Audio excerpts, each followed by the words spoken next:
അപ്പോൾ നമ്മൾ ഇന്ന് നല്ല ടേസ്റ്റി ആയിട്ടുള്ള ഫ്രൈഡ് കുടുത റോസ്റ്റ് ആണ് കേട്ടോ തയ്യാറാക്കുന്നത്. അപ്പോൾ അതിന് വേണ്ടിയിട്ട് ഞാൻ കുടുത കഴുകി വൃത്തിയാക്കി എടുത്തിട്ടുണ്ട്. ഇനി അതിലേക്ക് കുറച്ച് മുളക് പൊടിയും മഞ്ഞൾപ്പൊടിയും ഉപ്പും കൂടി ചേർത്തിട്ട് ഒന്ന് പകുതി ഫ്രൈ ചെയ്തെടുക്കാം. ഇനി നമുക്ക് ഒരു ചട്ടി ഒന്ന് ചൂടായി വരുമ്പോൾ അതിലേക്ക് കുറച്ച് വെളിച്ചെണ്ണ ഒഴിച്ചെടുക്കാം.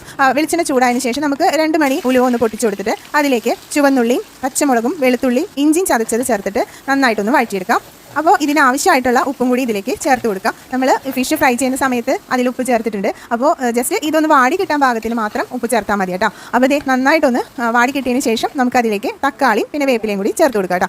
ഇനി ഇതും കൂടി ഒന്ന് വാടിയതിന് ശേഷം നമുക്ക് ഇതിലേക്ക് ചേർക്കേണ്ട മസാലകൾ ചേർക്കാം. മഞ്ഞൾപ്പൊടിയും മല്ലിപ്പൊടിയും മുളക് പൊടി ഇത്രയും ചേർത്തിട്ട് നന്നായിട്ടൊന്ന് വഴറ്റിയെടുക്കാം. അതിനുശേഷം നമ്മൾ ഇതിലേക്ക് വെള്ളം ഒഴിച്ച് കൊടുക്കാം. പിന്നെ കുടപ്പുളി ഇട്ടിട്ട് നന്നായിട്ടൊന്ന് തിളപ്പിച്ചെടുക്കാം. നമുക്ക് ഉപ്പ് നോക്കിയിട്ട് ഉപ്പ് വേണമെന്നുണ്ടെങ്കിൽ അതും ചേർത്ത് കൊടുക്കാം കേട്ടോ. അപ്പോൾ ഞാൻ കുടപ്പുളി ഇട്ട് കൊടുക്കുന്നുണ്ട്. എന്നിട്ട് നന്നായിട്ട് തിളച്ചതിന് ശേഷം നമ്മുടെ ഫ്രൈ ചെയ്ത് വെച്ചിട്ടുള്ള കൂടുതലും കൂടി അതിൽ ചേർത്ത് കൊടുത്തിട്ട് ഇനി നമുക്ക് ചെയ്യേണ്ടതെന്ന് വെച്ചാൽ ഇത് നന്നായിട്ടൊന്ന് വറ്റിച്ചെടുക്കണം. അപ്പോൾ ഇത് പൊടിയാത്ത രീതിയിൽ ഇടയ്ക്കൊന്ന് പതുക്കെ കയ്യിൽ വെച്ചൊന്ന് ഇളക്കി കൊടുക്കാം. എന്നിട്ട് നന്നായി